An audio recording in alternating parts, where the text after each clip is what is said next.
Anime Milwaukee really stepped up its convention last year with its improved game room and a really good set of guests. However, does it still hold up to last year and continue to make good improvements? Anime Milwaukee is held in the Wisconsin Center in Milwaukee, Wisconsin, as well as the Hyatt Regency that is connected by a skywalk.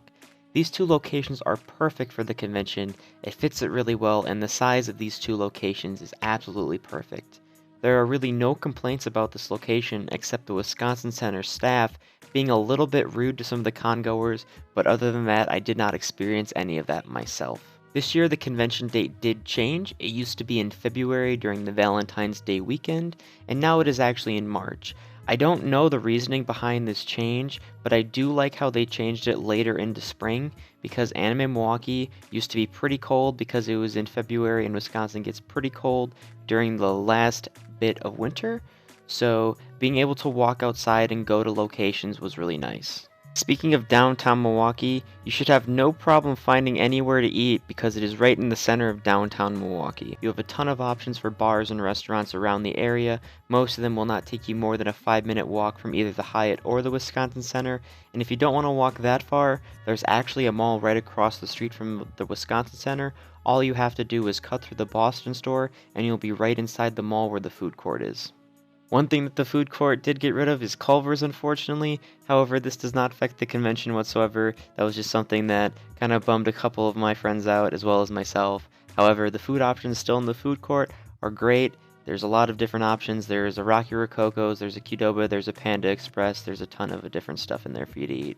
I ended up getting my badge on Thursday night because I do live fairly close to the convention, and I will say that for me personally, it did go well. For other people though, I hear that wasn't the case for Thursday night pickup. I do get group badges because I do tend to go with a lot of people, and I was only one of 3 of the groups that they actually printed for this convention. I heard that there were many other group badges that were not printed, one of which was somebody that was in front of me trying to get all their badges that they needed, and she had to wait because they were all being printed. I don't know what keeps happening with Thursday night badge pickup, but this happened last year where there was issues. I was actually one of the people that had issues last year with badge pickup.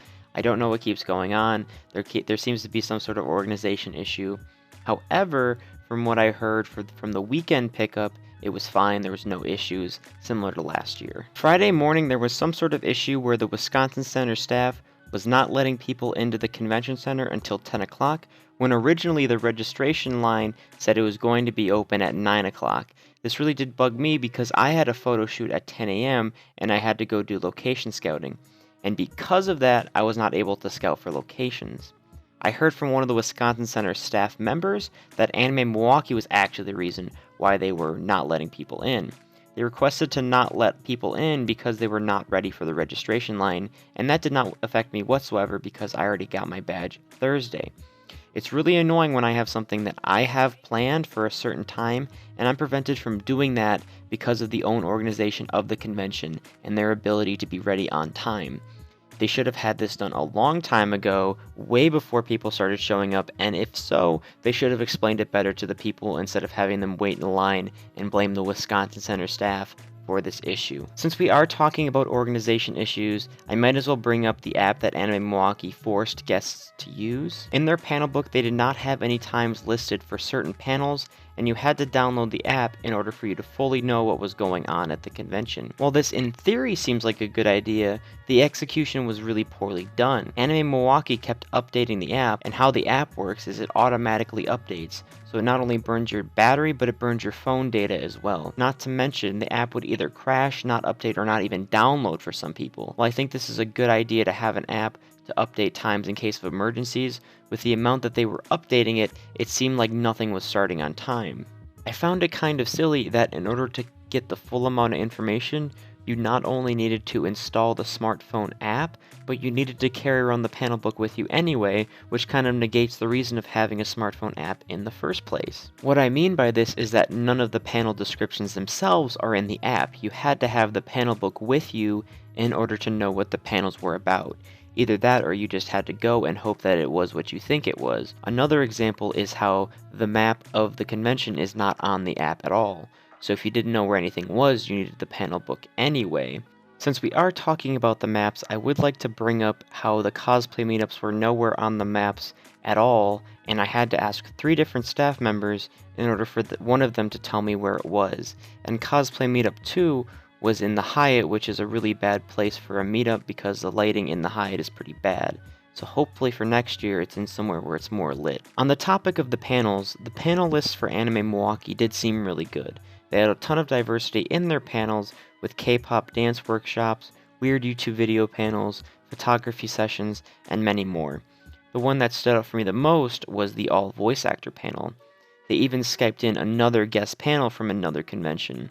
This idea is a really creative one that I never really thought of in any convention. While I couldn't go due to time, from what I was told from my friends is that it was a lot of fun and it was a pretty unique experience. The guest list this year for Anime Milwaukee was absolutely amazing. They were all legends in the industry and a ton of people that you probably have heard of at least one point while watching anime.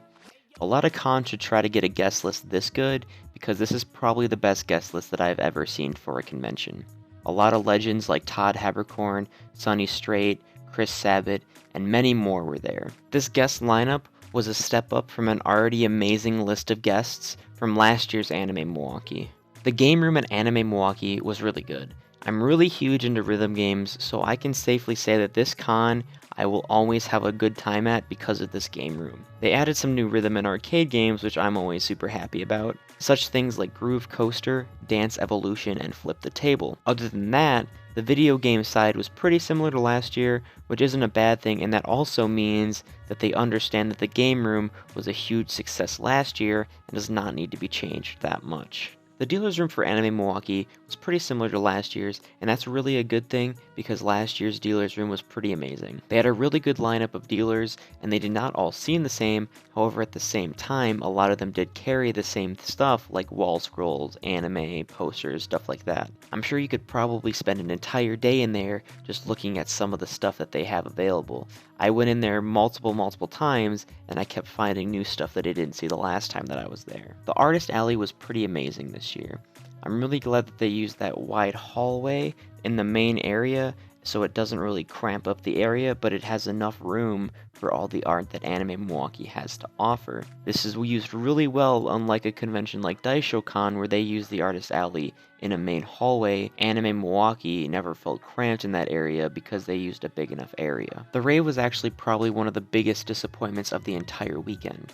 When we got there, the music was way too quiet, and all of the music sounded like it was from one DJ. There really wasn't anything that you could dance to, and one way that we put it best between our friends was that it seemed like club music more than rave music. It really didn't seem like there was much diversity between the DJs either. While I don't run raves, the way that I think a lineup should go is that a somewhat slower DJ should go first, and then it starts getting faster and faster, and then the last DJ of the night should be that really slow, chill DJ where people can kind of dance and cool off and stuff like that. This was really disappointing because we were hyping up the rave so much with friends that have never gone to one, and we were let down quite a bit. By midnight, there was almost nobody left in the rave, and that's really disappointing considering that Anime Milwaukee's raves have always been hyped up to be amazing. The way I grade conventions is on a letter grade scale, so if you're not from the American education system and you don't know how it works, I'll have it on the screen right now.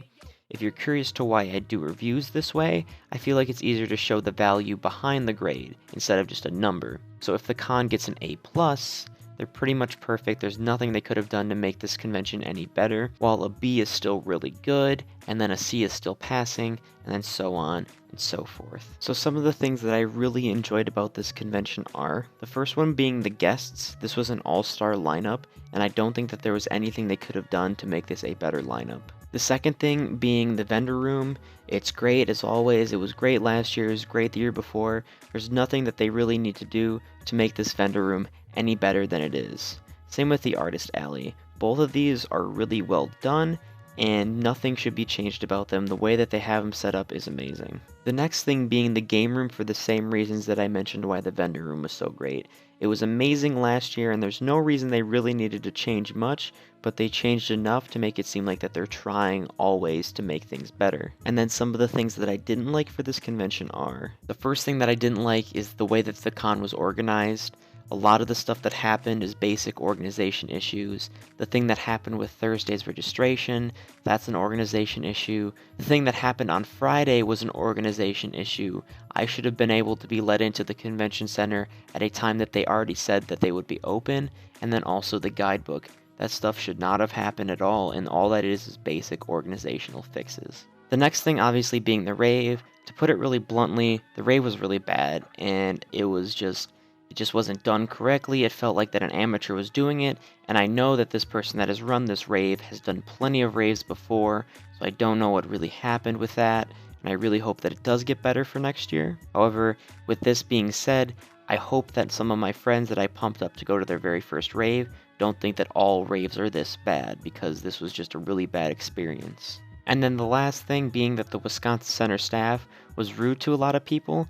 I didn't experience any of this myself, but several of my friends and a bunch of other people that I talked to said that they had staff members of the Wisconsin Center being kind of rude to them for really no reason whatsoever, and I really hope that this changes because the Wisconsin Center is such a great venue, but if the staff continues to be rude, I would see a reason why they would need to move locations. With all that being said, the grade that I'm giving this convention is a C, and before you freak out saying that I'm giving this con a low score, a C is generally considered average, and that's kind of the impression that I get from this convention.